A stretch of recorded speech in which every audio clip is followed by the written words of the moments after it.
She's up and going. Looks like everybody's ready tonight. Good job. Let's do it. We're good? Welcome to the Centerville City Council meeting being held on November 3rd. And we welcome all those that are in person or that may be joining us online as well too. We had a prior work session and a RDA meeting, and we're thrilled about what happened there. We're moving on here. Let's make sure that we can do a meeting. Let's start with Councilwoman Ivy with the roll call. Ivy present. McEwen present. Ian's present. Meekum present. Fillmore present. We have all 5 council member presents, so that's wonderful. So let's move on with the prayer of thought by Councilwoman Tammy Fillmore. I want to share a thought before I pray. I want to sincerely thank all those who were brave enough and willing to put their names into the race, and for all the citizens who participated in the election process. Congratulate the winners, but thank those who made the process as vibrant as it was. And I just wanted to read this quote: "A healthy democracy requires a decent society. It requires that we are honorable, generous, tolerant, and respectful." Judge Charles Pickering. And I just want to take this opportunity to say what an honor it's been to serve for these last many years and be a part of this process and work with all of you and all of the citizens who make this true for Centerville, a beautiful and decent society. I'll pray. Our most gracious Father in heaven, we're thankful for living in this blessed land. We're thankful for the beauty, the physical beauty that we enjoy, the material bounty that we experience, and the emotional connectedness that we feel with one another, the way that we're there for each other to strengthen and lift and assist when needed and always. We're thankful for the opportunity tonight to do the business of the city and discuss issues with one another in a respectful way. And we ask that thy spirit of peace and wisdom might be with us.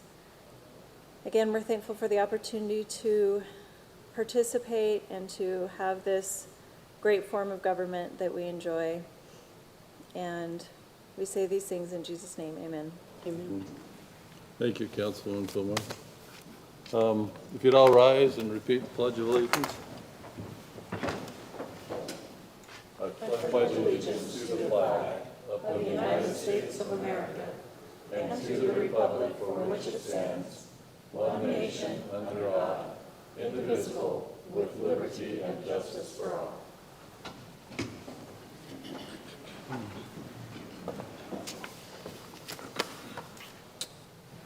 This is part of the meeting, the open session. For those that may be joining us online, you see the dial-in number on your screen and the instructions to come in online.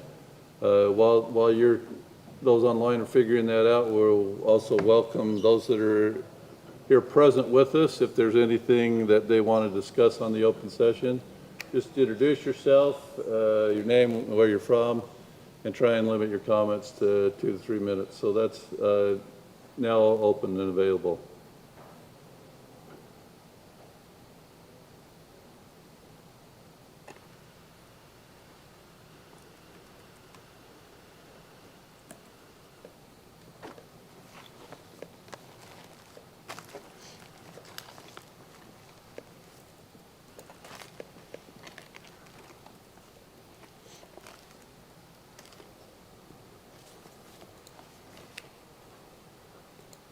Jennifer, we seen anybody trying to call in?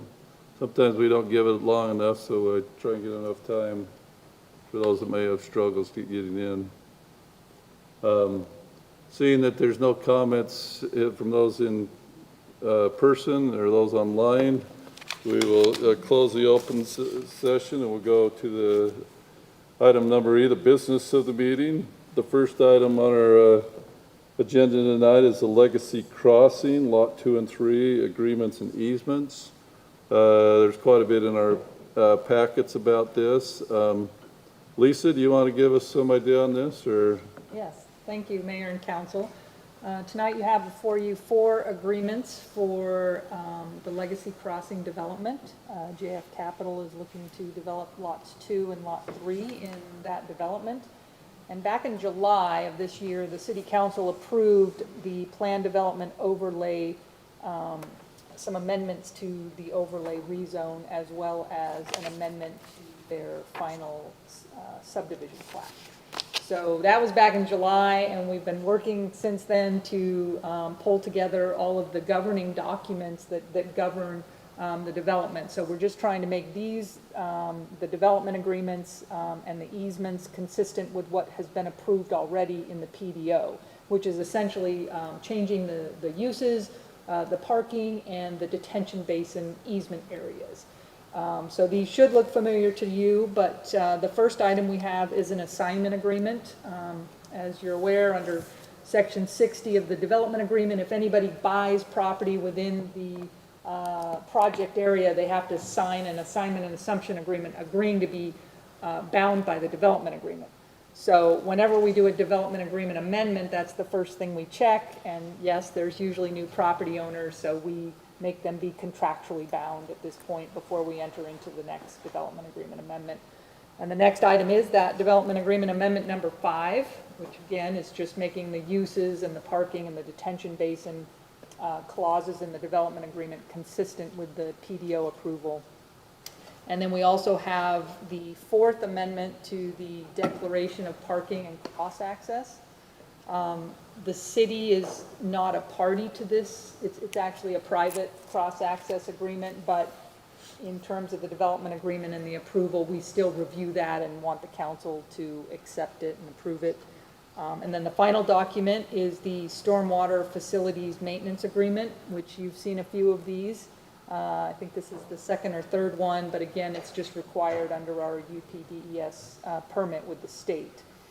So the Glenn Gersberg from JF Capital is here representing the applicant, if you'd like to hear from them.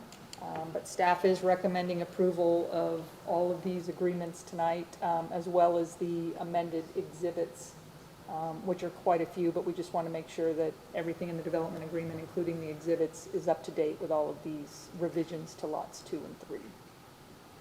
Thank you. Glenn, do you have anything to add? Come up to the mic. I don't know that I have anything pertinent to add. Lisa's done a yeoman job in helping us get through this process of putting all this documentation together.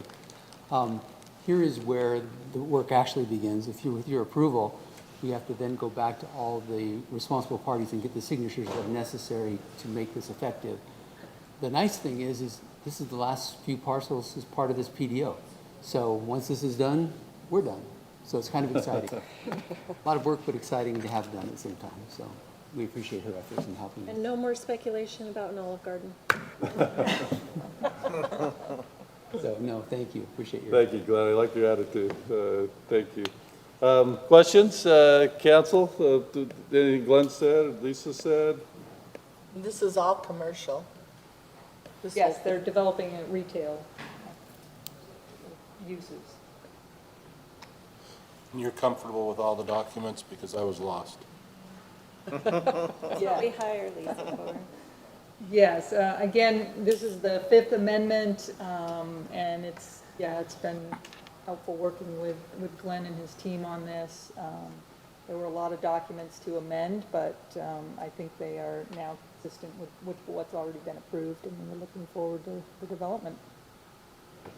Lisa, do we have 4 items then that we're looking for approval on? Yes. Okay. They have to be done individually as opposed to,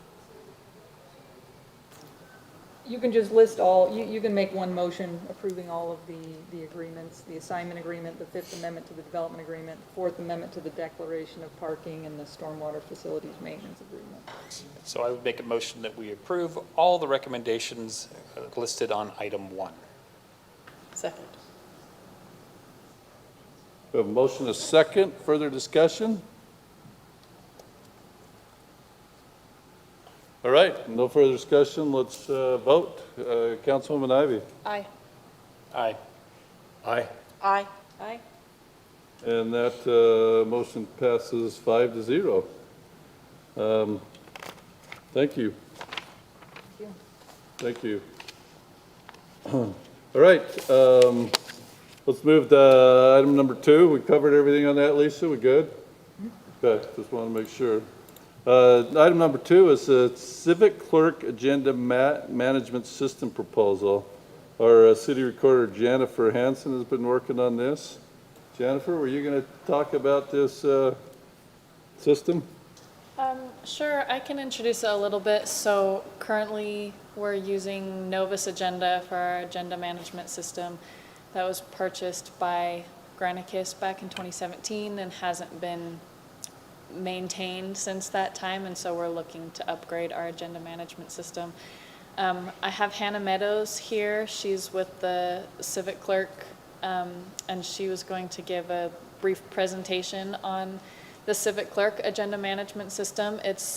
So we have Civic Plus is our website provider, and they have all these different modules. Civic Engage is our new website that we've recently launched, and Civic Clerk is their agenda management module that will mesh very nicely with our website as well. And then our next item, Civic Rec, which Bryce and Dustin are here to talk about as well, is another of their modules as well. So they'll all just be able to work together. So I'll go ahead and turn the time over to Hannah for a few minutes to give you a presentation. Can you hear us there, Hannah? Are you there?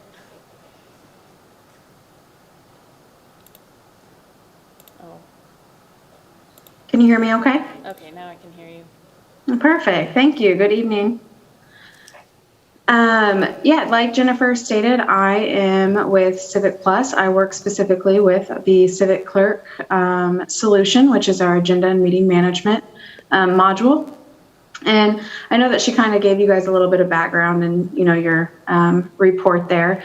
I'm not going to bore you guys with a big long presentation tonight. I just kind of want to point out a couple of things that may, benefit you guys as well as your citizens. So as she mentioned, you guys do use us for your website. With that being said, there are great integrations that go along between the two solutions. Making it easier not only on your staff, so like Jennifer, but also easier for your citizens to find things as well when they go out there to your website. So I am just going to quickly share my screen, show you a couple of those integration options, and then show you what we call our board portal, and then I'll just kind of wrap it up for questions. So here is Green Bay, Wisconsin. They are a Civic Engage user as well as Civic Clerk. We can easily find their agendas and minutes on their website by coming here to the button, and it brings us to the Civic Clerk portal. But one of the great integrations between the website and Civic Clerk is the calendar integration. So on Jennifer's side of things, when she creates something in Civic Clerk, such as like an event or a meeting, it's automatically going to be published to your Civic Engage calendar. Nothing she has to do extra on her end. So she can come, or your citizens can come out here, view the calendar, be able to see when your meetings are, and also if they go into a meeting that they're looking for. So maybe if I go into this water commission meeting, I can get right to the agenda as well. So again, just super easy for your citizens to find things, but nothing that Jennifer has to do extra on her side to get that out there. The last integration that I want to cover, because it is very beneficial on both ends, it can kind of help cut down on requests on your guys' ends, as well as, again, just make it easier on citizens to find specific things that they're looking for, is our search integration. So if a citizen were to come out here, I say we're kind of spoiled by Google. We're just used to that one search bar. So your citizens could actually search something like parking, and they would be able to find anything from your Civic Engage site, as well as anything within Civic Clerk that's been published out for them to view. So those are just a couple of the integrations between the two. Again, nothing extra that Jennifer or anybody on the staff and anything extra that they would have to do. This is just kind of an automatic integration, making it easier on both ends. With that, there is also features for council member usage as well. So for you guys specifically, Jennifer could publish out to what we call our board portal. And what that looks like is you could pull this up on your laptop, a tablet, whatever the case may be, whatever you're using during your meetings. You could pull this up, go to the meeting that you're looking for, and be able to pull the packet up directly here. Download it to your desktop if you wanted to save it out as like a PDF. But you can also just keep it here in the system and have, you know, some notes or comments, and just, again, a way for you to be able to keep track of things on your end. And you can actually save these and come back and refer to them at any time. You can also have more of like a bookmarked point of view within the board portal, and come in here and be able to view the attachments as well.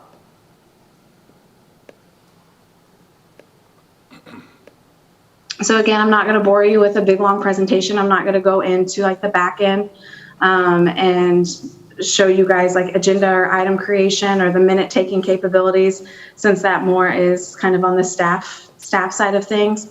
But do you guys have any questions at all with kind of what I went over, or I guess anything about Civic Clerk in general? This is Councilman McEwen. I have a couple of questions. So talk to me about your historical file import. Mm-hmm. What do you have a plugin to help us pull things from Novus to bring this over? What does that look like?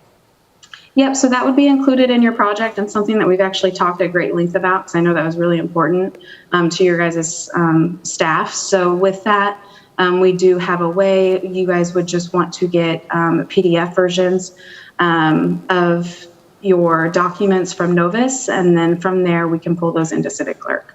No, I want searchable versions, not PDF versions. Oh, yep. So those would be, they are OCR, so those would be searchable.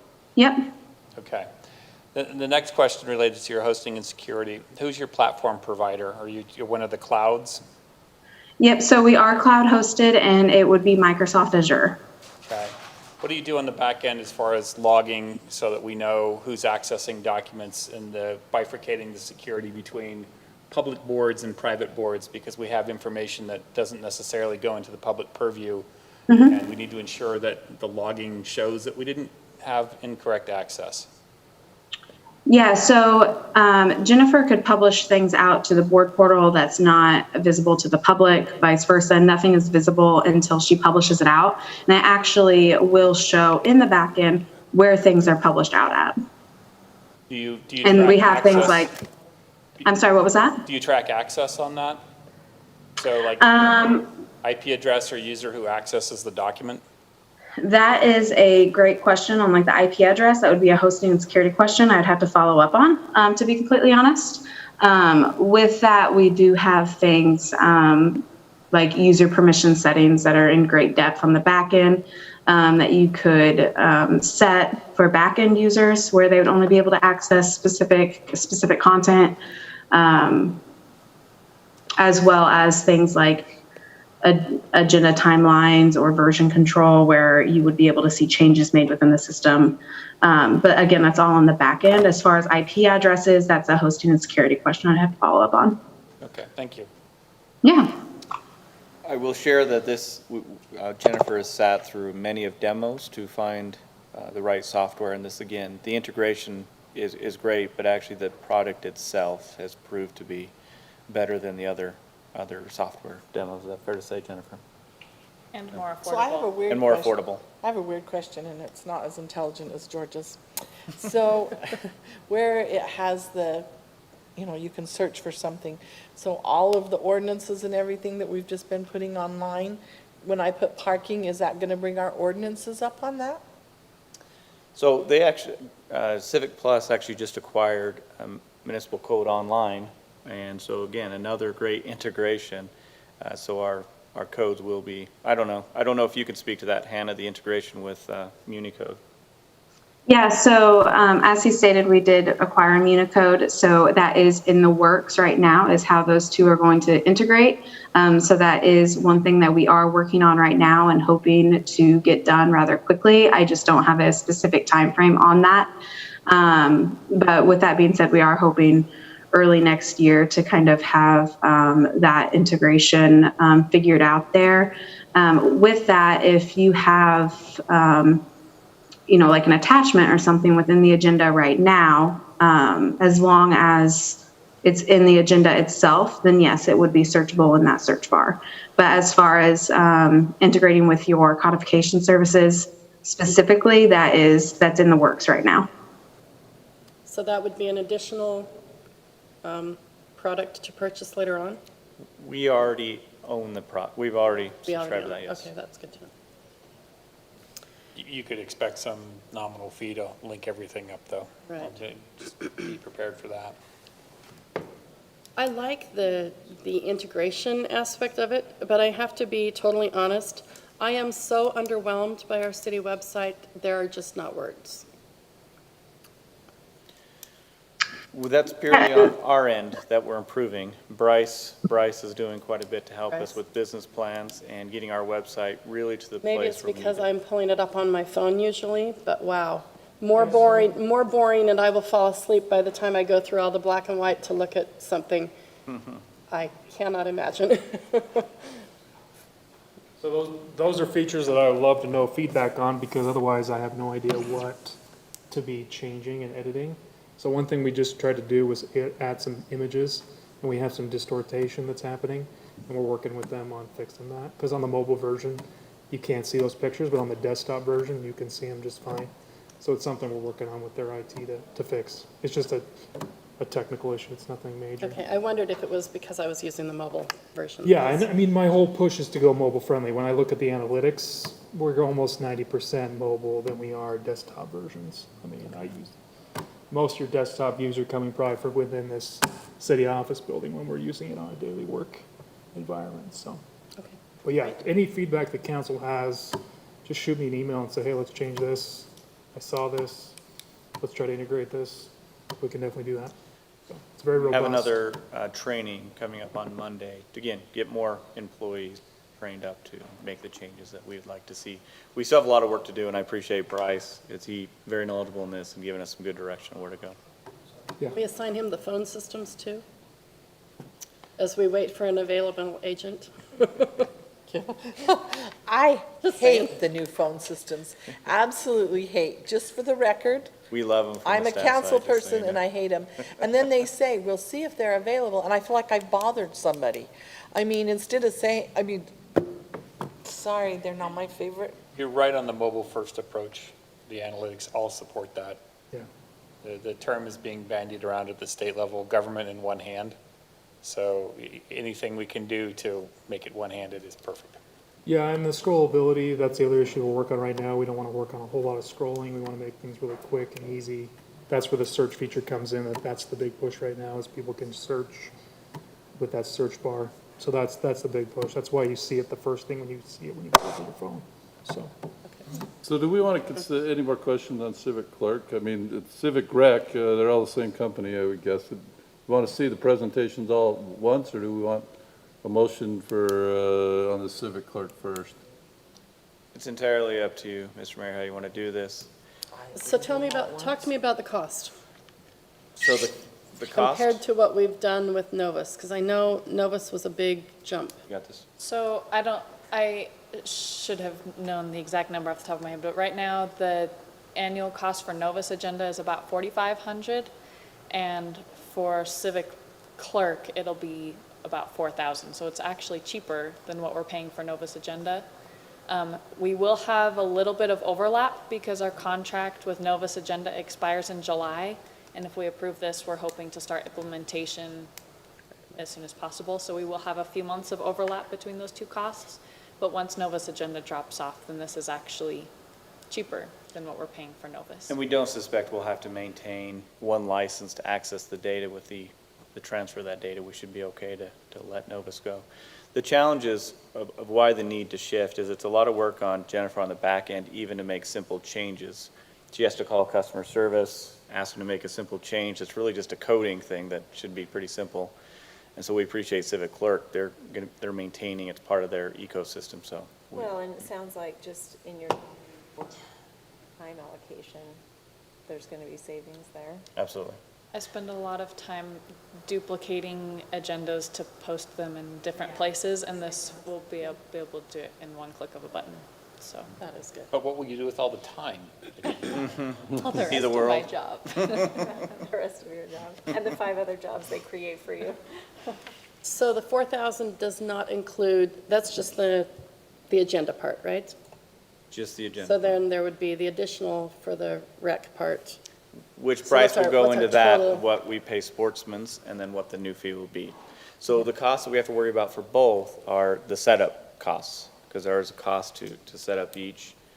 I can't remember the number, Jennifer, do you have it in front of you? $5,584. There we go, right here, 5,584. And this goes back to the conversation we had work session. We do have some of those extra sales tax that we'd like to budget and amend the budget, and which we'll do in January to include the cost to pay for that upfront. If we approve both modules, is there a discount in implementation? We have received a 50% discount. I met with Civic Plus when I was at ICMA, and they actually had a special going on at that time. That was a significant discount. So Awesome. that's what Jennifer and Bryce were able to negotiate. So, Well, let's hear about Civic Rec then. Bryce, you want to come up? It sounds like you have some thanks, Anna. representatives there as well too with us.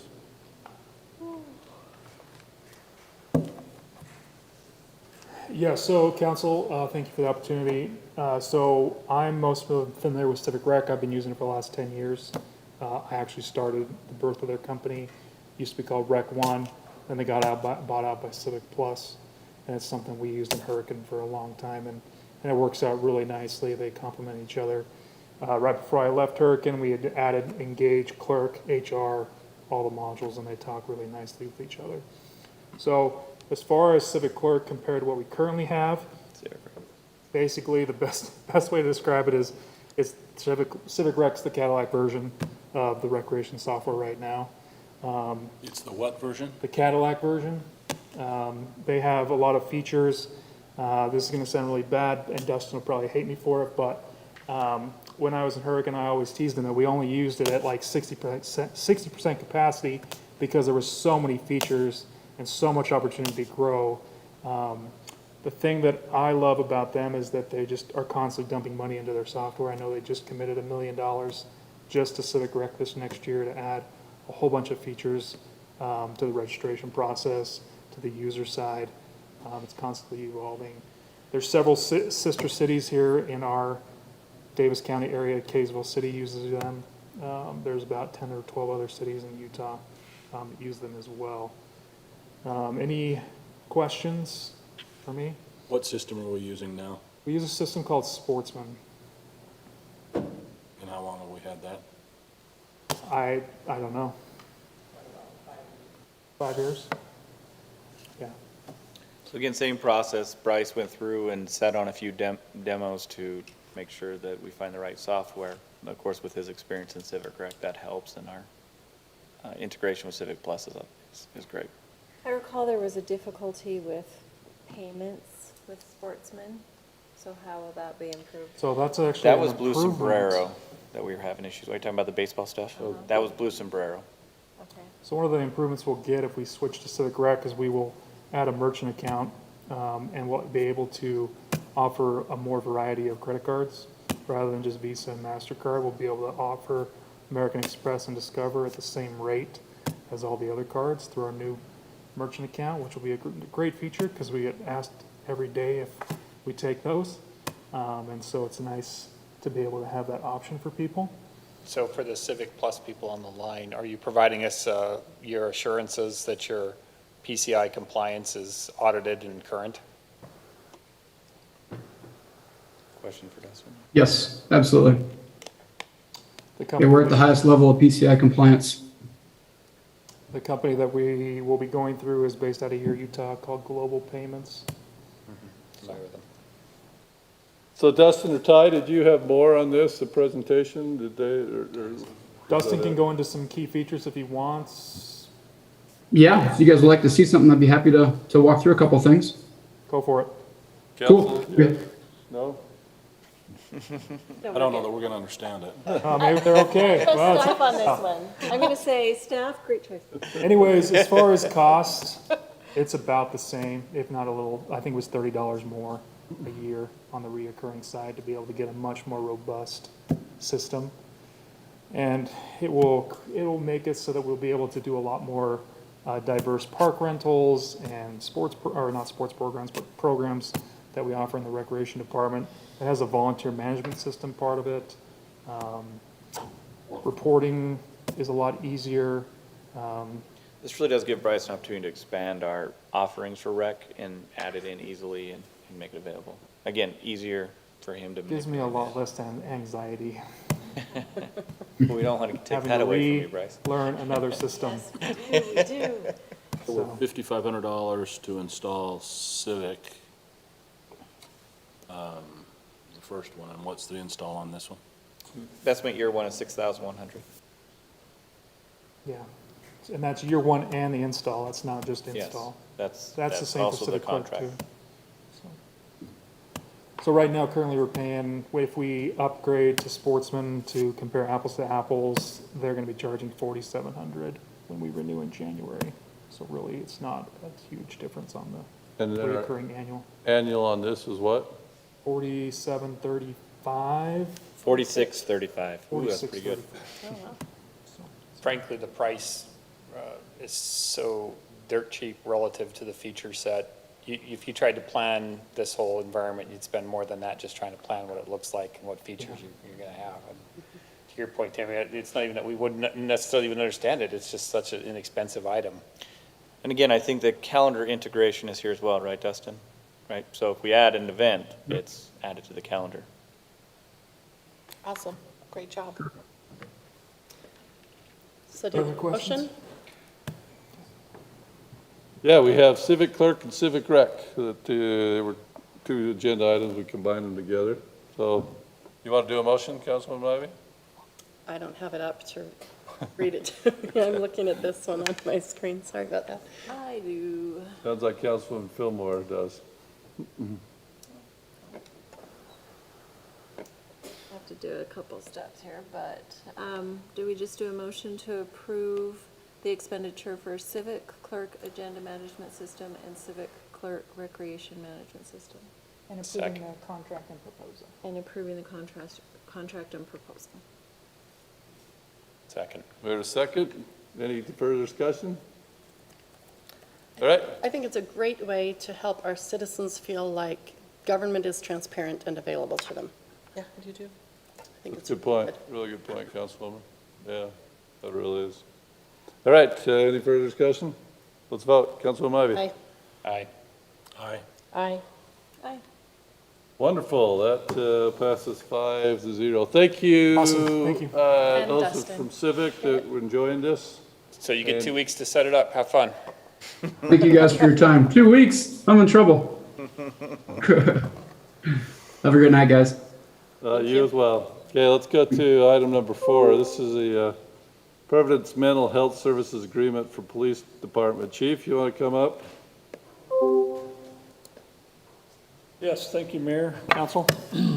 So, a big concern of mine for many years now has been officer wellness, mental health. So, during my career, well, let's just say during an average officer's career, some studies are suggesting that an officer will experience a traumatic event, a critical incident 800 times, which is far more than an average citizen. So another study indicated that an officer will experience in 1 month more traumatic or critical incidents than an average citizen will experience in their lifetime. What's a traumatic experience? So, yeah, that's a good point. So I found a list of in this study, the things that they're listing as a traumatic incident. Officer-involved shooting, serious or fatal crash, so that would be right engaged with the response on that or being involved in it.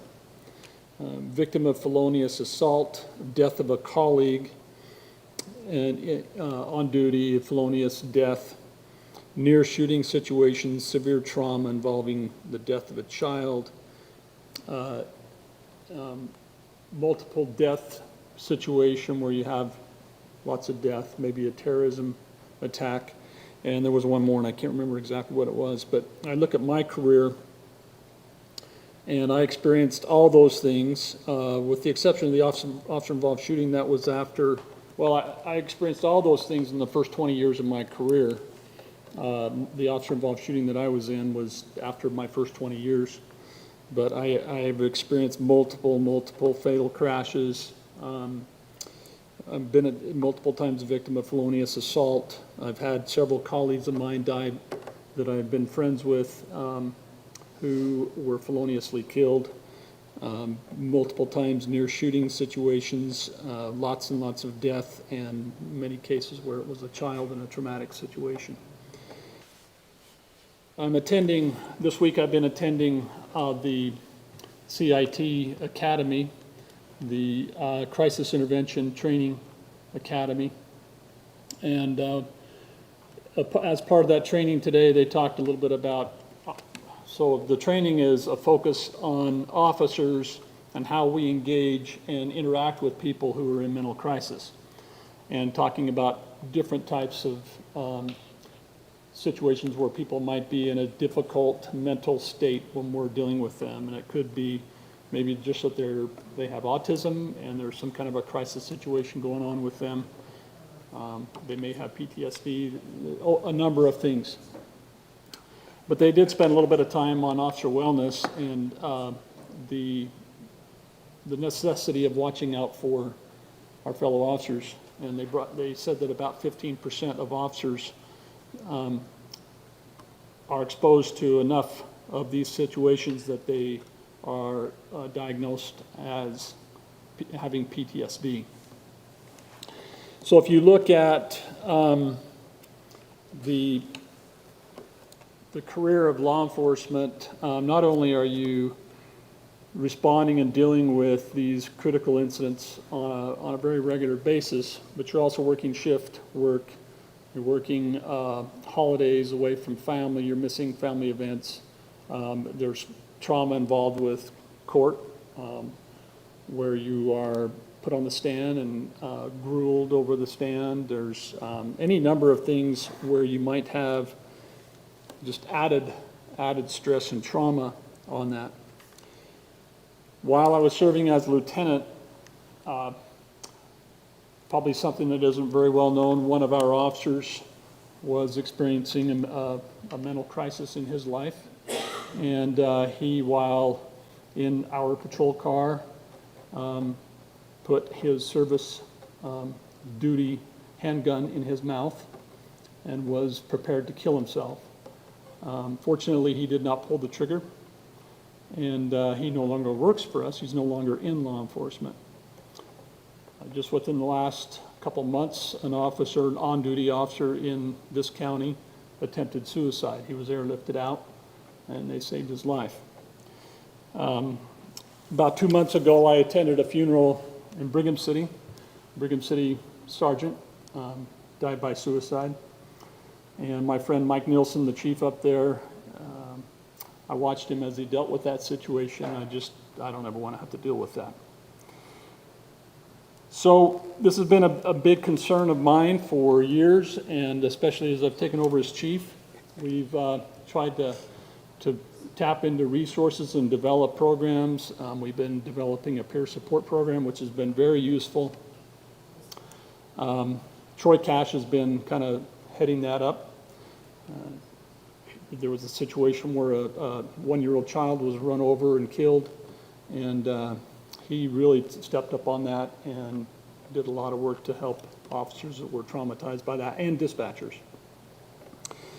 So we've been developing that peer support team. We've also got a chaplain, a department chaplain, who is available for our officers to talk to, and several of the officers have used his services. He doesn't He doesn't tell me about it, other than that he sees them. I've looked at other programs. There's a program out there called Cortico that comes recommended and endorsed by the Fraternal Order of Police. When I looked at that, the expense was a little higher than what I felt we could afford. And when I pooled the officers and my command staff and talked to them how it works, they said they didn't think that the officers would be too interested in that. So I didn't feel like it was a good use of the money. There's some other programs out there. There's a Safe Utah app that's available to first responders right now that provides some good immediate support. But it probably, in my mind, it's a good tool. It just doesn't go quite far enough. And so we had this presentation from Providence to look at their program on what they offer for first responders. And I'm gonna let Jeff Denning here talk about that in just a few minutes. But as I was looking at that program, and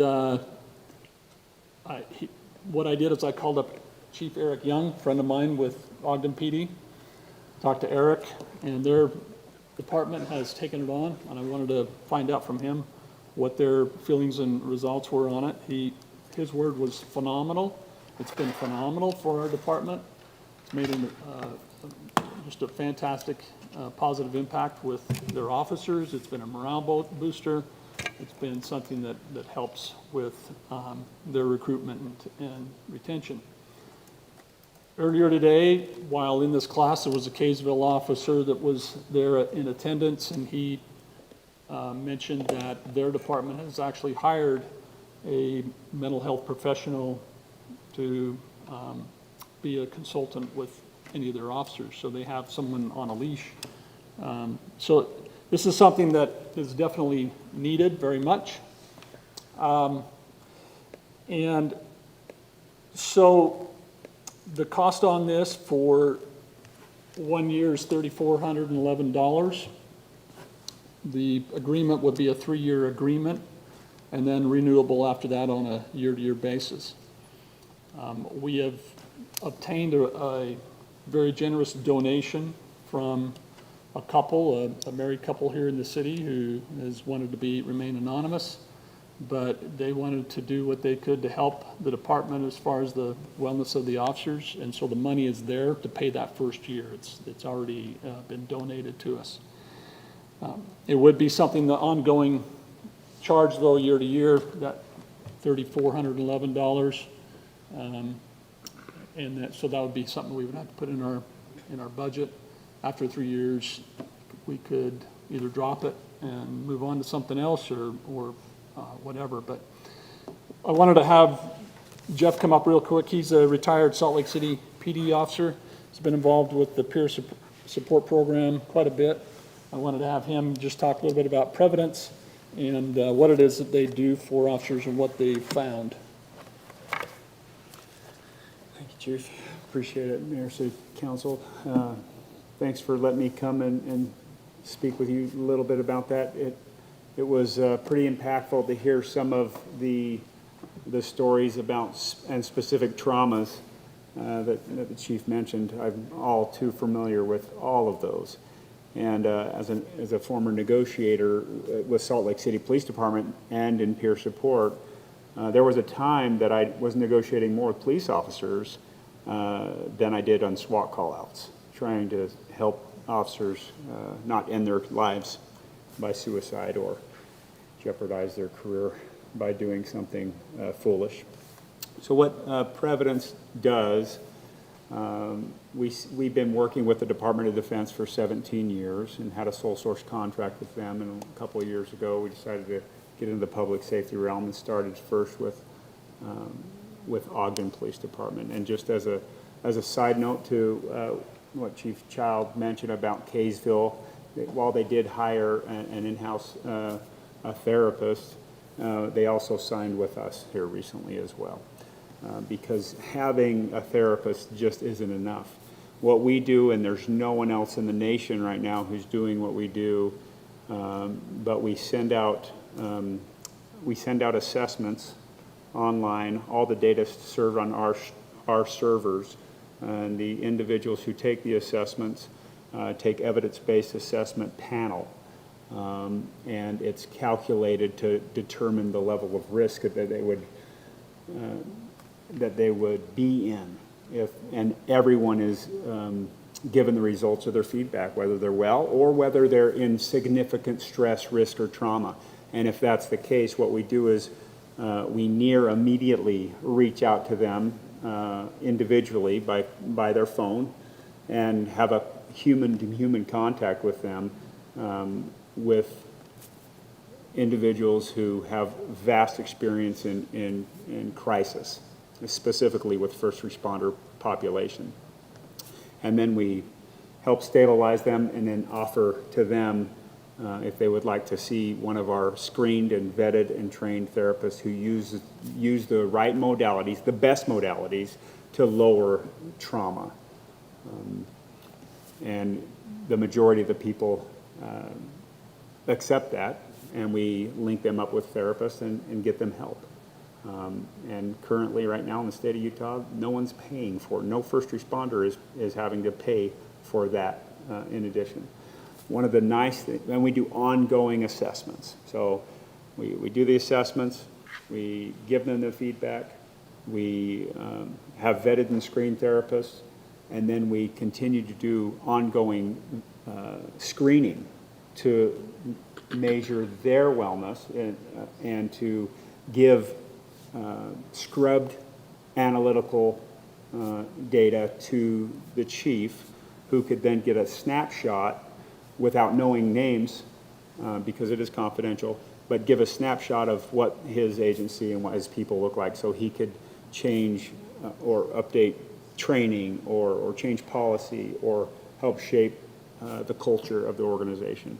And we're finding that more people are using, are willing to click a button and be honest with that than they would go to peer support, than they would to reach out to a friend, than they would to reach out to employee assistance program or to therapists, or even as a few agencies are mandating people go sit down and talk with a therapist.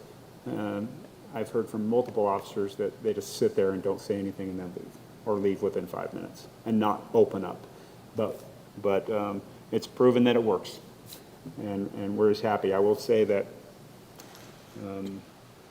just a quick note of recognition to Lisa Romney, who, after looking over some of the service agreements that we've had, we've actually taken some of her recommendations. She is in your ballpark. She's a huge asset.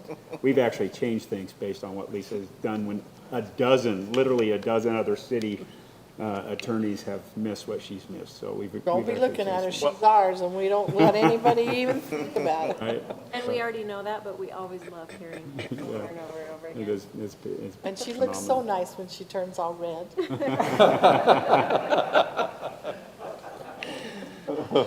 But I think that's about it, unless you have any other questions. Well, it's a great segue. You had a long memo. Did everything get addressed that you needed addressed on here? Well, I was going to say, I really want to thank Jeff for his patience with me. Yes, so. Yeah, Jeff, when he walked in, he says, you've got a good attorney. And she really looked at stuff. Chief, I just want to thank you for doing this. Thank you, I appreciate that. One thing I want to mention, thanks Jeff, is that the law enforcement culture, we're just a little different breed. And the therapist has to understand us. They have to understand us. You can't go to just any therapist. You've got to go to a therapist that understands law enforcement.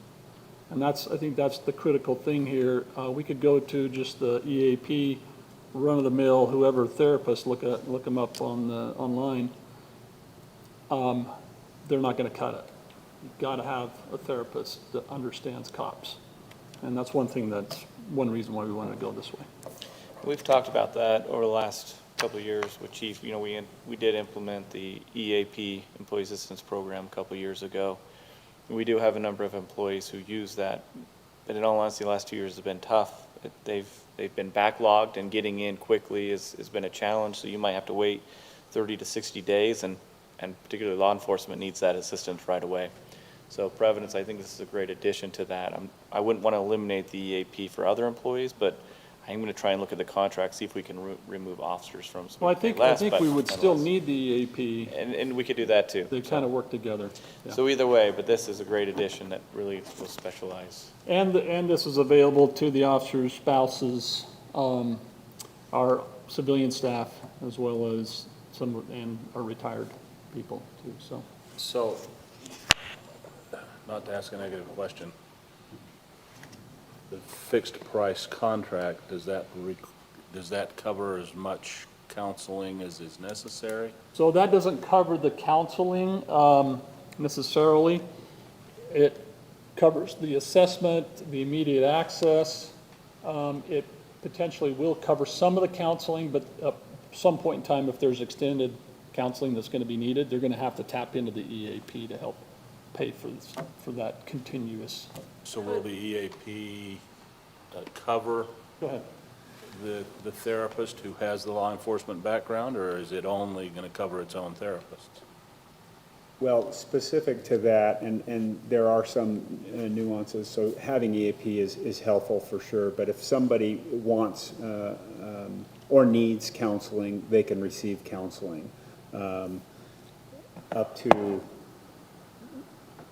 The modality that is used is evidence-based, and it's shown that 4 sessions can help that. In fact, our clinical team recently did some assessments, and as far as one session with this modality that's evidence-based, it lowered the trauma symptoms by 80%. So if somebody needs counseling, they can get counseling on a regular basis. Oh, well, it's not a regular because we don't want ongoing. Hence, that's what the chief said, having that EAP is good. But if somebody needs counseling, it's not just a one and done. Because we know that there's multiple traumas throughout a career and throughout a year. So yeah, they would be able to have that free of charge. Yeah, and I don't know the answer to your question as far as the EAP, who they cover and whether they would cover whichever therapist they direct us to. I don't know the answer to that. So this is a good, solid beginning, but Yeah. we may need more. Yeah, I mean, I think it's the kind of the 911 call for us. It gets immediate, quick attention, and can get those 4 visits in and at least get the ball rolling.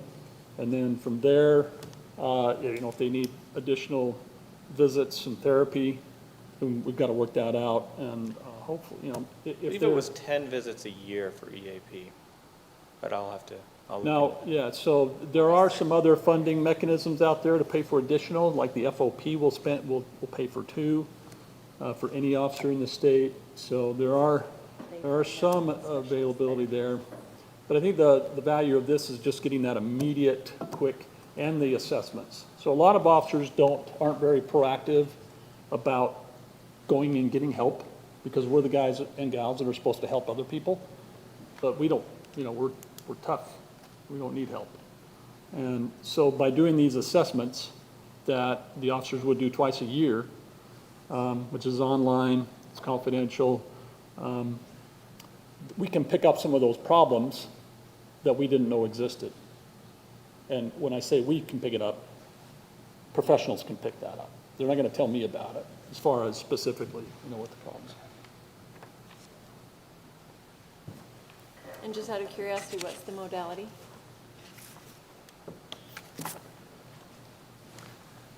It's accelerated resolution. So the American Psychological Association say if you're using the right treatment for post-traumatic stress, which is trauma-based, right, then it takes about 15 to 20 sessions to lower the trauma. And this is just talking about one trauma, right, not maybe a cumulative trauma.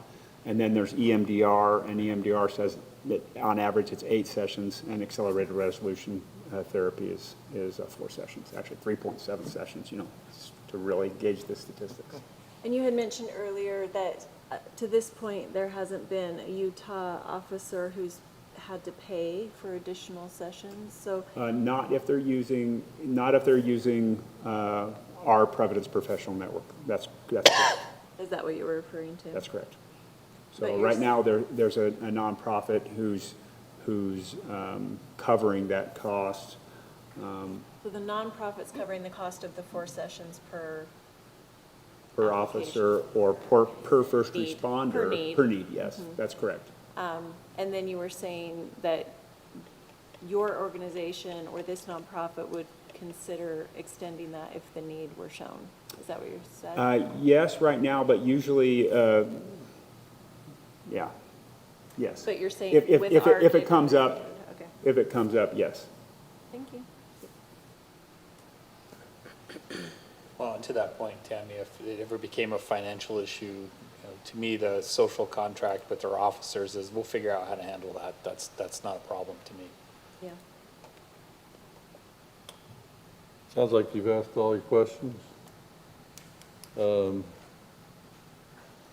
for a motion then on this. Chief, can I ask you one more question before we get to this? So are you aware at all of the governor's proclamation giving state employees 4 hours of mental health PTO annually?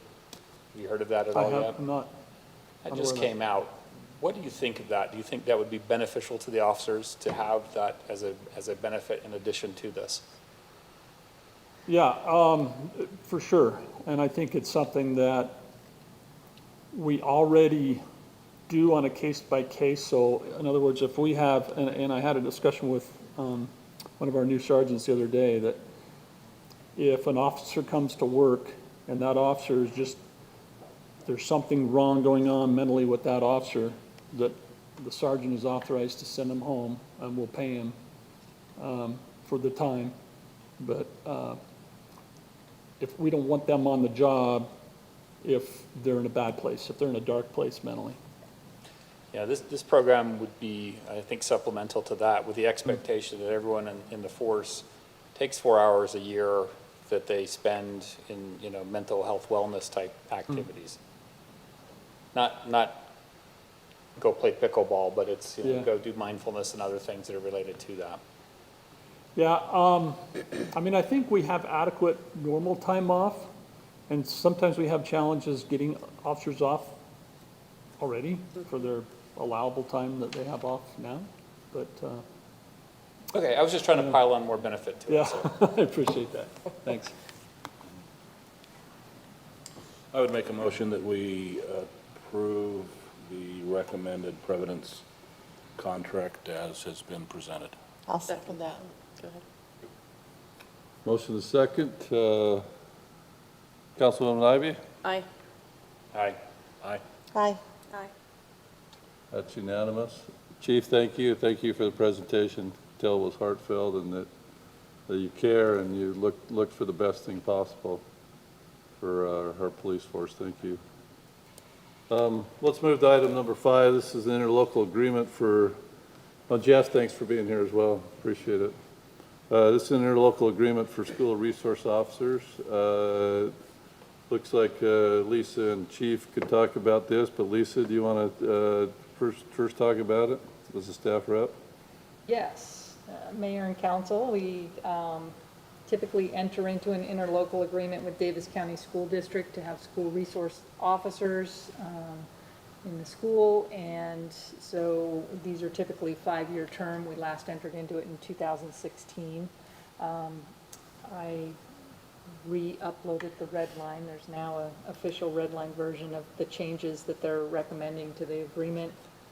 I'm satisfied with all those changes. They look like some good updates. The main question I had for the chief was, you know, that we're basically just going to mutually agree every year on the cost, but I think that's fine. And so, yeah, we're just recommending approval of resolution 2021-38, approving the new interlocal agreement with Davis County School District for the school resource officer. And if the chief wants to talk a little bit more about the program as well. Thank you.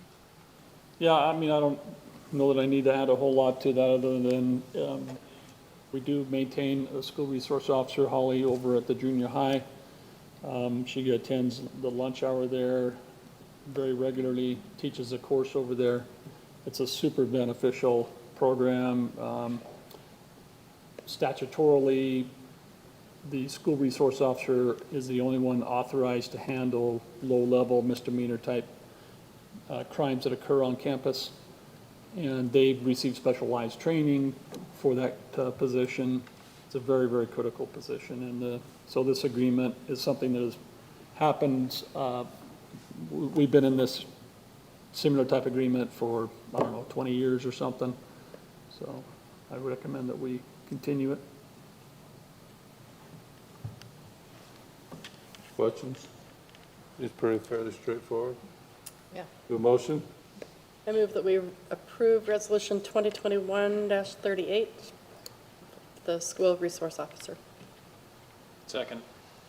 A motion a second. Let's do a roll call vote. Councilwoman Ivy? Aye. Aye. Aye. Aye. Aye. That is also unanimous. Thank you. Item number 6, this is registration for national opioid settlement. And if it's a settlement, that has attorney all over it. So that means Lisa will be talking about it. Thank you. Yes, as attached to your agenda, we recently received a letter from the Utah Attorney General notifying us of 2 major nationwide settlements between sort of trying to resolve these state and local government lawsuits against a number of pharmaceutical companies that manufacture and distribute opioids, which has created a lot of problems in the country. And so essentially, $22 billion of the settlement is earmarked for state and local government to help this epidemic. But it's 2 steps. First, the state that you're in has to agree to participate. The state of Utah has agreed to participate in this settlement. So the next step is for all the political subdivisions to decide whether they want to participate. My recommendation is that we participate. The alternative is that we sue these pharmaceutical companies on our own, which I don't think is likely. I don't see having the time for that. As good as you are. But I do want to say, I can't answer all the questions right now. If you read the letter, they're basically saying, we'd like you to register. Not all communities are going to receive funding, and that we're still working on, at a state level, how those funds will be allocated, even within the state of Utah. But based upon the letter, my reading is that we're all going to be better if we all join in, because we're going to get more funds to allocate, and more funds either at county level or state level is really going to do more good in the state of Utah. So that's why I'm recommending. But the first step is that we register, and we have to go online and register. And once we register, they'll give us a little bit more information, or they'll tell us if we're eligible. So it's essentially saying, I'm recommending that we register so that we can get more information, and obviously we will bring back any settlement documents that they have. But just by registering, we're not, making the final determination. I also want to say that next week, there is a meeting to talk about at a state level. The Utah League of Cities and Towns, the Municipal Attorneys Association is talking about the negotiations that are going on.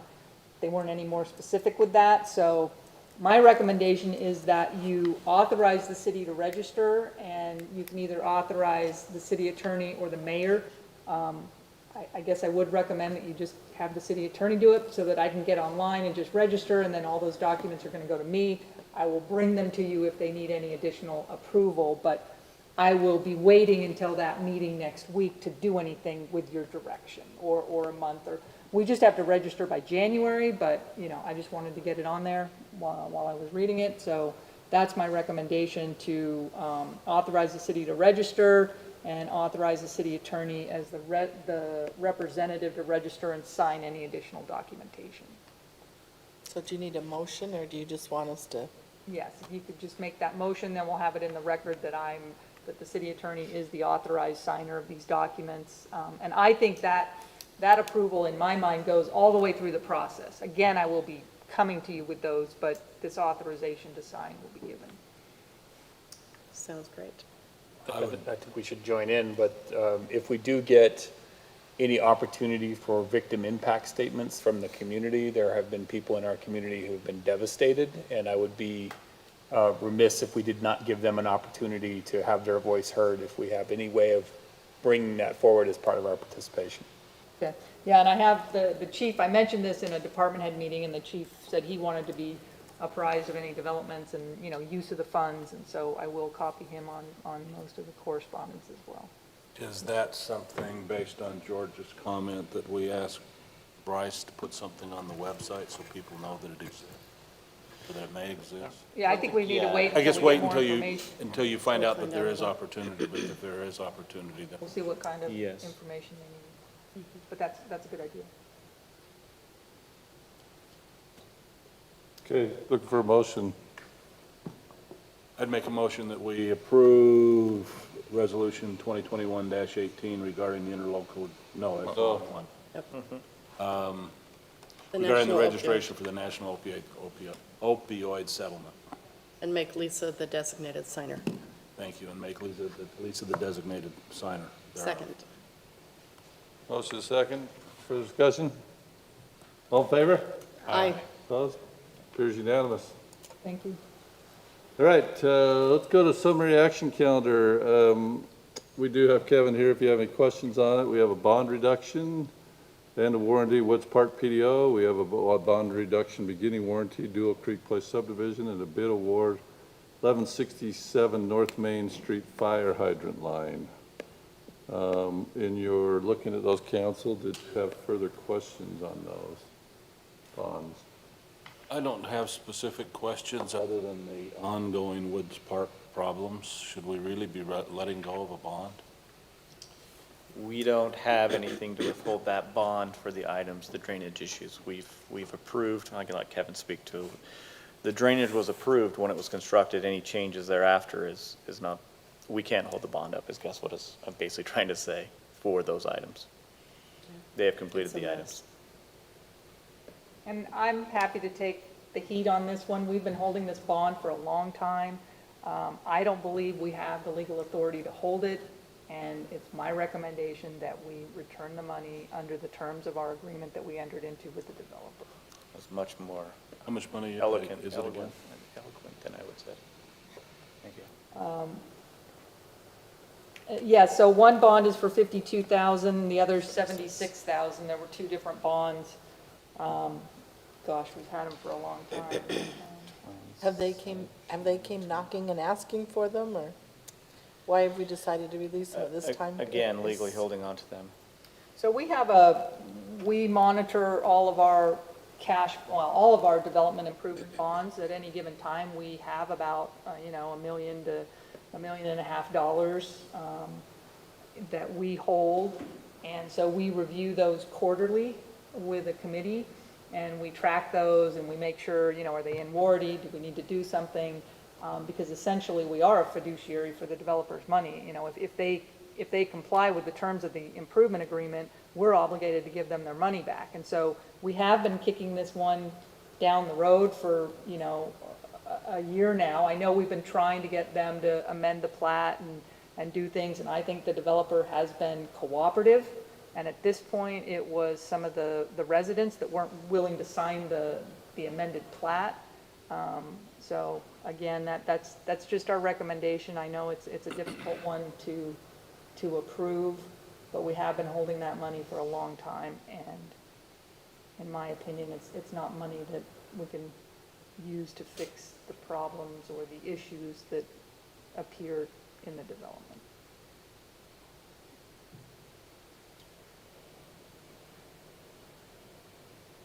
That's your questions on that one? I just got a quick question on the bid tabulation as far as the awarded bid. How much of an increase are we seeing on the pricing versus last bid of this type? Because, some of these numbers are pretty far out there. I'm just curious as to the last time we did a project of similar magnitude, how much of an increase are we seeing in prices? Very good question. We hesitate typically to bid projects out in the summer or fall because usually most contractors are fairly busy trying to wrap up projects that they've bid in the winter and spring, and are trying to complete them by the winter time. This project is for a resident that's building a home. Jeff and Joni Stevens are building a home at 1167 North. They've paid their fees and bond, and they, I believe, have a construction loan for their home, and so they've wanted us to go out to bid. To answer your question, our initial estimate for this fire hydrant line was around $70,000. And so, yeah, and that estimate's based on previous bids that we've received. So, yes, unfortunately, the bids that came in, we actually bid this project 3 separate times, trying to get better pricing and inviting more bidders. And this was the best bid that we could get. It was the last time that we bid the project out. We had Orman Construction. Fortunately, they came in and bid the project the third go-around. So it's not ideal, very less than ideal, but it's, given the circumstances, it's kind of the best bid that we've been able to receive for the Stevens. Thanks, because it felt high, but I had no basis, so that's good to know that it's gone up as significantly as I thought it did. Yes, and that estimate was completed in April or May, so it has been 5 or 6 months since that estimate was completed to the time that they were ready to bid the project. Thanks. Yeah.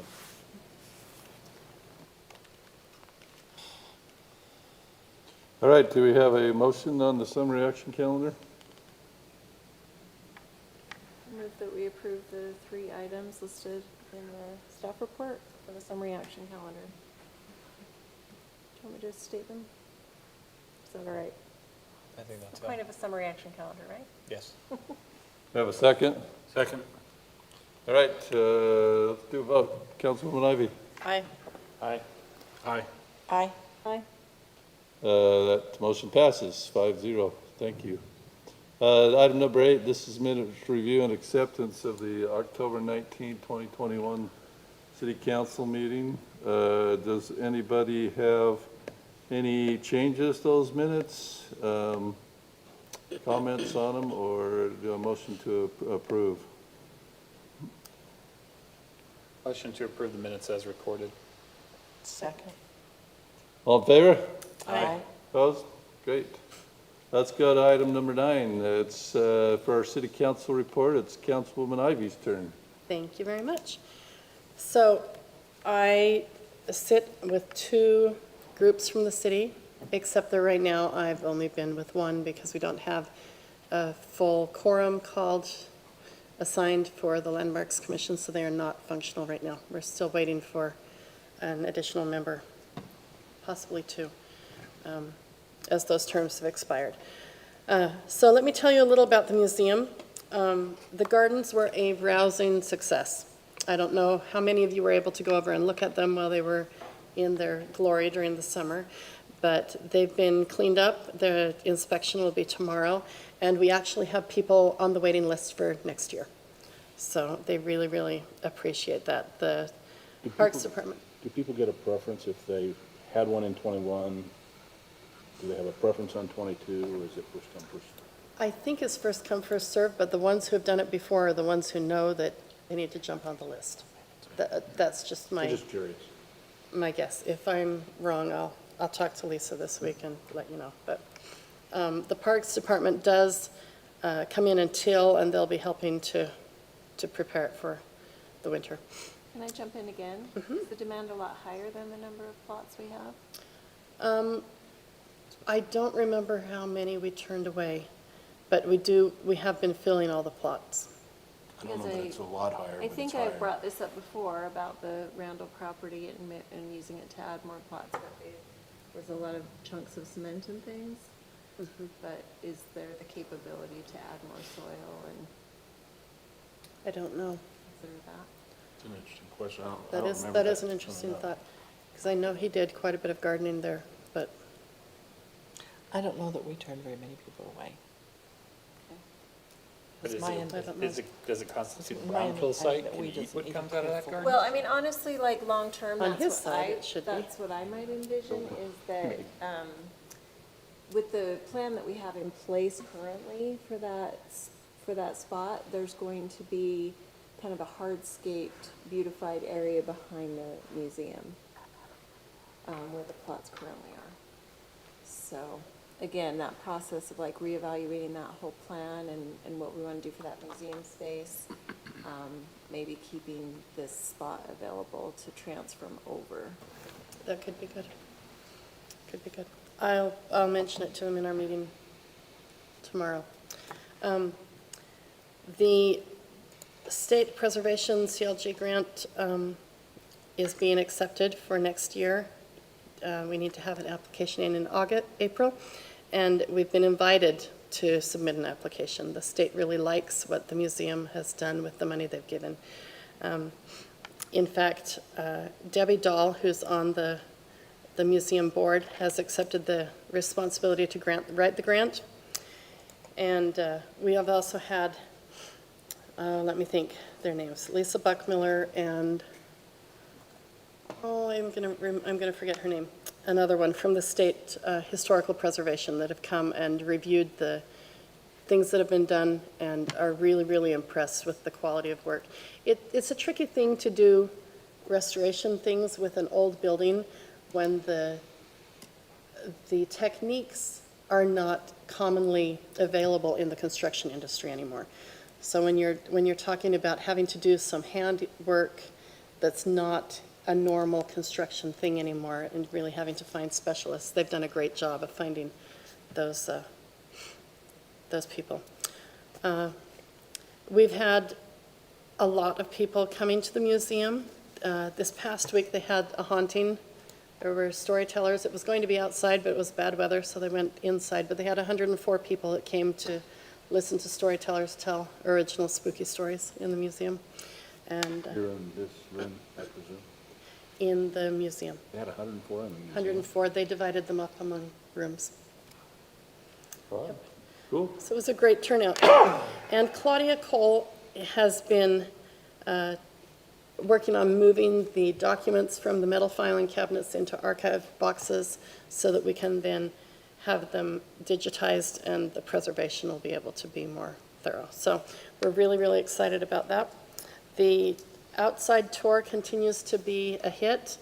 And if you haven't taken the opportunity to go over and call the number or scan the QR code and hear some of those great stories of Centerville, it's available 24/7. So And when you say it's a hit, I assume you just mean based on data of the number of people that are scanning and going to the site? they are, yes. It's, Do we have numbers on that? she sent me numbers on that. Let me look just a second. The backup materials that are attached are not the correct ones. They're Councilmember canvas Phil's from more. last time. We're going to blame that on Novus and functionality. I recognize that on Civic it would be faster, but just so you Yep. know, it's the incorrect materials. Councilmember Fillmore's report is attached. The, I thought that was maybe. I'll take. they had 25 people at the storytelling, the actual one. I'm trying to find the outdoor numbers.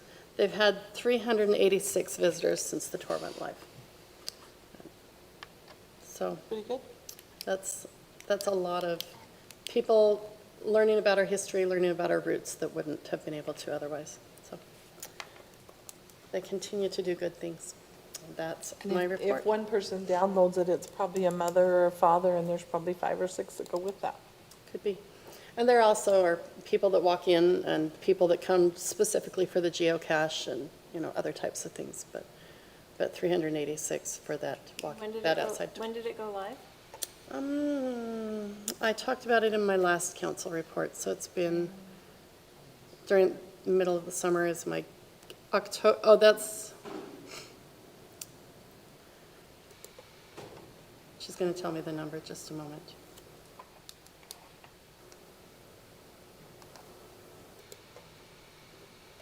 I don't know the number.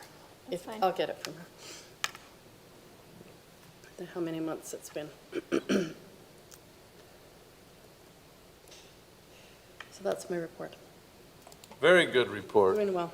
Councilman Ivey. Thank you very much. Any questions for Stephanie? Very good report, thanks. Item number 10, Mayor's Report. I just want to give a thanks to, as Councilman Ivey just reported, our great committees. So here a couple of weeks ago, doing some, signing some papers in the mayor's office, and just popped into one of our committee meetings, and I just get impressed at those that are willing to give their time and their talents and to help us out on these committees. And I appreciate each one of you for being over and helping with those committees as well.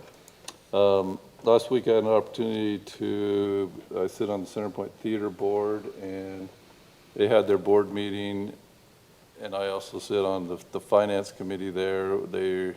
Where they approved their budget, so we'll see that budget coming to us soon. They also did a report of how the theater is coming back and their revenues are doing well. I mean, it's a testament to our community and those that support them. As you probably all know, they did start, even though the rent relief had been granted through the end of the year, they did start paying rent again.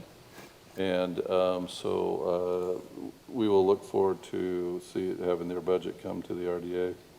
I had an opportunity, the annual Chamber of Commerce meeting that they do in October, where they have the mayor's report at a luncheon about what's going on in their city. I had an opportunity to do that since we last met, and was able to report great things of Centerpoint was back up and going, that the diligence and dedication of our citizens, because we didn't really have it last year in helping with our situation that we'd had with the mobile home park and the advancements there, and all the good work that is done here in Centerville City, and that was an honor to be able to do that. And the last thing I have is I just want to thank everybody who ran for office. It seems to be a long process at times, but a good process, a chance to get out and talk with our residents, and I just know that we'll be able to get back to the business and moving forward, and but I'm grateful for, as Councilwoman Fillmore said, there are obviously our freedoms and our chance to vote as well too. So thank you to everybody that may see this that got involved there. Any questions for me? If not, City Manager's report, Brant. Thanks, Mr. Mayor. Just have a few items. One, I attended the Utah Land Use Conference in Sandy last week for a couple of days. It's one of my favorite conferences, to be honest with you, for the whole year. It has a mix of attorneys, developers, state representatives, city managers, and so everybody's there. It's put on by Craig Call, former property rights ombudsman, and anyway, it's just a great conference because they go over, we kind of get an idea what the issues are and what's causing some of the friction in the groups. But really, this one was eye-opening because the state representatives shared kind of their playbook for the year, and that again is still land use and moderate income housing and some of those challenges, and of course the state trying to take on some land use issues by, for example, the relocation of the prison. They'd like to own, manage, and plan that site, even though it impacts the city, Draper and surrounding cities. The Inland Port Authority, even though it's in Salt Lake City, they would like to have their own little control of what they do there without consulting with the local authority. So it's getting a little frustrating. So you have them presenting, we can do it better or great. We don't need help from the cities, but we're also saying, no, you need to be mindful of that impact to the local community. So they use the Falcon Hills as an example where it works. And that really is kind of the anomaly because that is federal land, right? That is a federal property that is owned by the government, federal government. But anyway, I digress. It's a great conference to hear some of the issues that are impacting local authorities. And really you get to hear from the developers and their arguments of why they have a tough time with cities. And there is this talk of potentially some regional direction of approval that developers then don't have to figure out what each city wants. There would be some statewide regional directions on what cities we can approve. So it's going to get scary. So we need to continue to reach out to our representatives. And not just us, we need to try and start employing our residents to reach out to their representatives too. Not just hearing from us, but hopefully we can engage maybe even a group of people in our community to also help and lobby for the interest of protecting Centerville. So, great conference. Lisa went with me last year. She didn't go this year, but it's always nice to have Lisa there too for the legal side, and we usually have a pretty good conversation. So Brent, before you Yes. leave that topic, Go for it. I think that's significant enough that we need to figure out how to educate people in Centerville.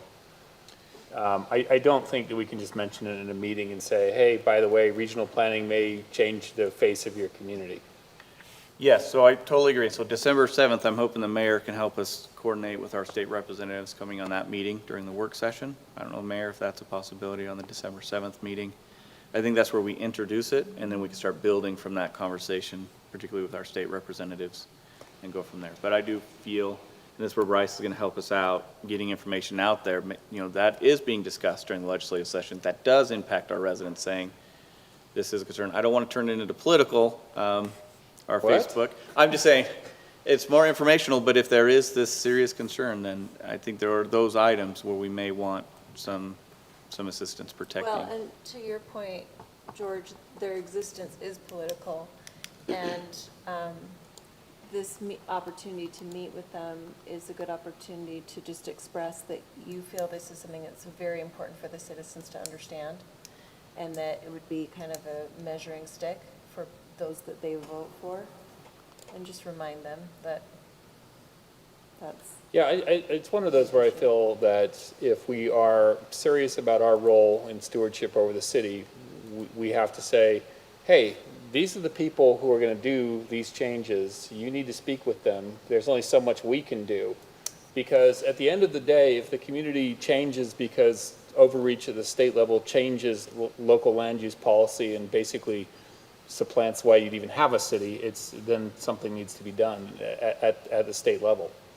And so I feel very strongly that the education component, it's not meant to be a scare tactic, but it's definitely an education component that if we do really believe that local planning, land use authority is going to get yanked, and we end up with, the fourth south high rises everywhere because that's what, the density drives, that's really going to be upsetting to communities. There was one comment made during the conference that was frustrating when a city attorney in another city asked the question of where does it stop, right? If you're going to control the planning and land use for the prison, where does it stop? And are you going to create statutes that now starts encroaching more and more on local authority? And the comment from the state representative was, not on my watch. And in my head, I'm thinking, you're already doing the moderate income housing report. You're already going down that road of trying to control what we do in land use. So anyway, but that's kind of that, I think they're missing it. They think there might be, I'm doing some good, but they're kind of missing what our needs are and how they should be representing our community, right? That's what they're elected to do, is represent. Not represent their own self-interests, but represent that of those who. But how is it their self-interest? We won't get into that. Oh, that's a totally different conversation. I'd rather go off record on. So with that, I mean, I do think they are good intentioned, but that's where it's important for us to have these meetings, not just December 7th if we meet with them, but during the legislative session when I forward these are action items or action alerts from the league that we need to be making phone calls. And calling as a city manager doesn't really go as far, honestly, as the mayor or council members calling. They really listen to all of you. Oh, I was thinking more of a spread in the city newsletter. That's a possibility too. I'm not trying to be a sensationalist. I'm serious. It is enough of an issue and we have a long road of education on this with our residents. It's not going to stick in one article. It's going to be something we have to tell them what future planning looks like. Right. And it's not connected to that, but in that regard, I am very concerned about this I-15 expansion. and what it's going to do to frontage roads and homes, and I think that we should be getting word out to people about that much sooner rather than later. And I know we don't know a lot, but I think you know some, and 60 feet, it's going to take homes. It has to. No, I don't, it'll take our swells and relocate our parking and our vault, but I don't believe it takes any homes. It will move the frontage road up next to the backyard of a home, but I don't believe it'll take any homes. UDOT is looking hard. They have a PR group and along with their engineering group, it's in the very initial stages of getting this out and this information out there. At this time, they're currently calling it alternative solutions to essentially the congestion on I-15. They're not even stating that our plan is to widen I-15. That's the point of the walking tour today and the virtual workshop tomorrow. Are there other items or considerations instead of widening I-15? That's just one of potentially many. In all honesty, it's kind of tough because you can't go west because of the train tracks. And if you're going to widen I-15, Legacy did work some, but we still have a serious congestion issue, and we are the choke point. You say it won't take homes, but there's a UDOT consideration of whether it takes a home or not, and Sure. there's a homeowner or an effective consideration. And you put something like that right up next to somebody's back fence, and I mean, holy cow. You'd rather they take your home. You'd rather Yep. they take your home, you bet. That's when, on the transportation committee, when they were looking up north, and the people that came, I felt way worse for the people whose homes weren't taken. I mean, some were coming because their homes were taken, but I thought, at least you're getting a fair market value and you can go replace it. But these other people couldn't sell their house for anything because nobody wanted it, because the road was coming into their backyard, but yet they couldn't have any money for it either, and those were the ones that just broke my heart. Two other items. Just want to be mindful, whatever we decide for the Randall property, that our well is right there, so we need to be careful about water source protection. So gardens, I don't know if there's going to be herbicide issues or leakage into the ground. We've got to be really careful about water source protection on that well. Good point. Good point. Good point, thank you. And that's, again, we're concrete, that caps it, that's great. But anyway, just a thought to be mindful of as we move forward. And Councilmember McEwen, the wall, more than likely, from what I understand, would be towards the end of the project. Right now, they're completing the frontage realignment, and then they're heading back to the north side of West Davis corridor and coming back south, and I believe fall of 2023 is more than likely when the wall will be. Yeah, because I thought the sequencing was they were doing the wall prior to doing the interchange. I don't know That's if the Jake- sequence I thought I heard from them. Jake, have you heard any updates on West Davis corridor on the wall? Well, right, Timing. when it's going to be constructed. So we have a West Davis corridor coordination team, and we'll ask them, or we can even email them right now, and we'll find out. You ask I'll and update. push at the same time, please? Yeah, well, the only sound we want to hear is pickleball, not the traffic. That's all I have, Mr. Mayor, unless there's questions for me. Any questions for Brent? Thank you, Brent. Thank you. All right, my understanding is that there is a need for a closed session. If so, I'll look for an adjournment. But There is or there is not? There is to discuss real estate. there is. Oh, okay. The sale, what's the technical term? The potential sale and purchase of real I would make a motion that we adjourn city council meeting to a closed session with no intent to return to city council meeting. For the for the purpose of, purpose of Oh, for the purpose of a discussion of the acquisition or disposition of real estate. second. All in Aye. favor? Aye. Aye. Council's closed. Thank you.